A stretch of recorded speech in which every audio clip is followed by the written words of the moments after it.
राधे कृष्णा। श्रीमद् भगवद गीता गीता सार अध्याय 2 श्लोक 45। त्रैगुण विषय वेदा निस्त्रैगुण्यो भवार्जुन निर्दृद्यो नित्य सत्वास्थो निर्ज्ञो शमय आत्मवान। वेदों में मुख्यतः प्रकृति के 3 गुणों का वर्णन हुआ है। हे अर्जुन, इन तीनों गुणों से ऊपर उठो, समस्त दैत्यों और लाभ तथा सुरक्षा को सारी चिंताओं से मुक्त होकर आत्मपरायण बनो। तात्पर्य: सारे भौतिक कार्यों में प्रकृति के 3 गुणों की क्रियाएं तथा प्रतिक्रियाएं निहित होती हैं। इनका उद्देश्य कर्म फल होता है, जो भौतिक जगत में बंधन का कारण है।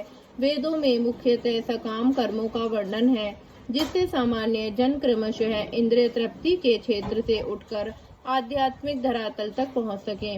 कृष्ण अपने शिष्य तथा मित्र के रूप में अर्जुन को सलाह देते हैं कि वह वेदांत दर्शन के आध्यात्मिक पद तक ऊपर उठे, जिसका प्रारंभ ब्रह्म जिज्ञासा तथा परम आध्यात्मिक पर प्रश्नों से होता है। इस भौतिक जगत के सारे प्राणी अपने अस्तित्व के लिए कठिन संघर्ष करते रहते हैं, जिनके लिए भगवान ने इस भौतिक जगत की सृष्टि के पश्चात वैदिक ज्ञान प्रदान किया, जो जीवन यापन तथा भव बंधन से छूटने का उपदेश देता है। जब इंद्रिय तृप्ति के कार्य तथा कर्म कांड समाप्त हो जाते हैं, तो जो उपनिषदों के रूप में भगवान का साक्षात्कार का अवसर प्रदान किया जाता है। ये उपनिषद भगवान विभिन्न वेदों के अंश हैं। इसी प्रकार जैसे भगवद गीता पंचम वेद महाभारत का एक अंग है, उपनिषद से आध्यात्मिक जीवन का शुभारंभ होता है।